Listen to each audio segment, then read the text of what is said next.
আপনাদের খবর আছে কি না এটা কোন মাস?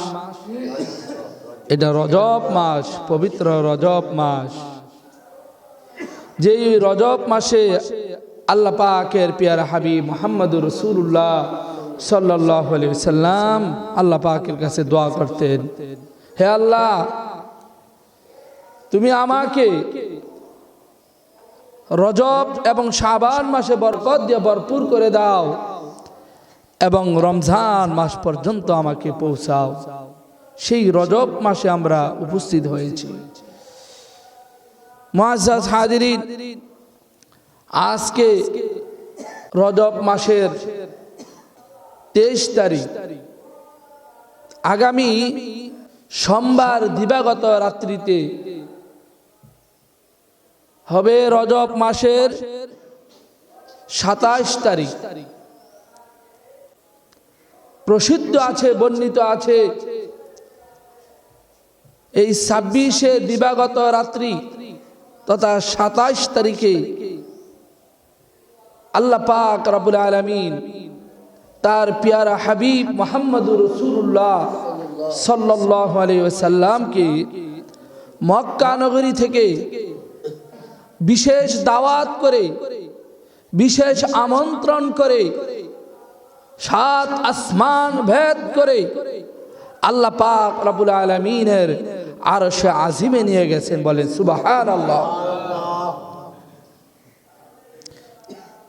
এই বৈশিষ্ট্য, এই সম্মান আল্লাহ পাক রব্বুল আলামিন পৃথিবীর আর কোন পয়গম্বরকে দেন নাই। মুহাম্মদুর রাসূলুল্লাহ সাল্লাল্লাহু আলাইহি সাল্লামকে এই সম্মানে আল্লাহ পাক রব্বুল আলামিন ভূষিত করেছেন। আমরা সেই নবীর উম্মত। চিৎকার মেরে বলেন সুবহানাল্লাহ। প্রিয় ভাইরা আমার দিকে তাকান, বুঝার চেষ্টা করবেন ইনশাআল্লাহ তাআলা।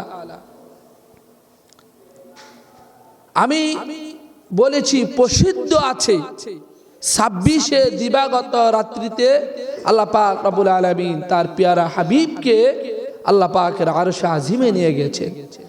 প্রসিদ্ধ আছে কথাটা এই জন্য বললাম যে আল্লাহ রাসূল সাল্লাল্লাহু আলাইহি সাল্লামের মেরাজ হয়েছে, এটা কোরআনও আছে, হাদিসেও আছে। এটা বিশ্বাস করতে হবে, বিশ্বাস না করলে ঈমান থাকবে না।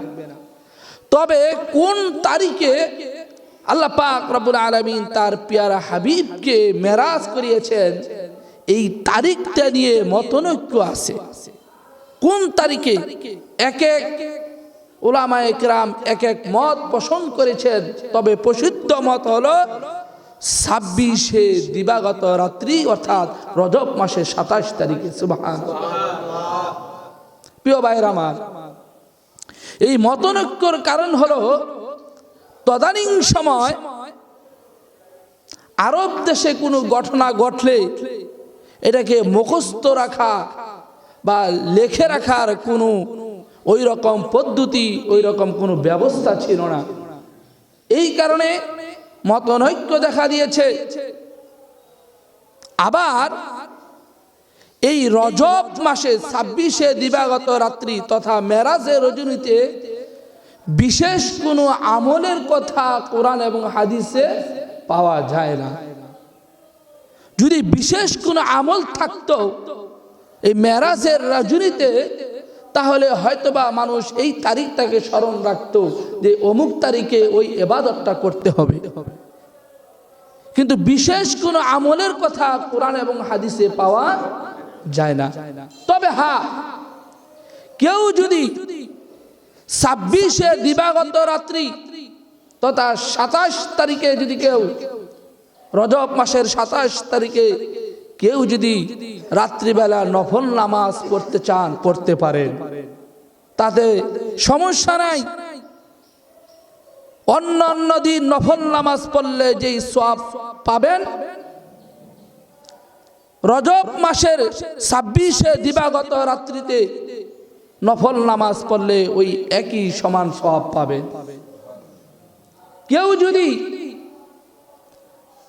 তার পরের দিন রোজা রাখতে চান তাহলে রাখতে পারেন, কোনো সমস্যা নাই।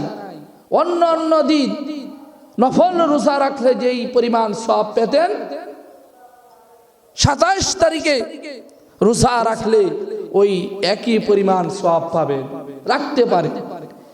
কিন্তু এই রজব মাসে অর্থাৎ 26 দিবাগত রাত্রিতে মেরাজের রজনীতে বিশেষ কোনো আমলের কথা পাওয়া যায় না বিদায়ী এই তারিখটার মধ্যে মতনৈক্য দেখা দিয়েছে। তবে আল্লাহর নবীজির মেরাজ হয়েছে এই কথা বিশ্বাস করতে হবে। এই কথা যদি কেউ বিশ্বাস না করে তাহলে তার ঈমান থাকবে না, তার ঈমান বরবাদ হয়ে যাবে। কথা বলেন ঠিক কিনা? কারণ এটা কোরআনও আছে, স্পষ্ট সহিহ হাদিসও আছে, আল্লাহর নবীজির মেরাজ হয়েছে। কোরআন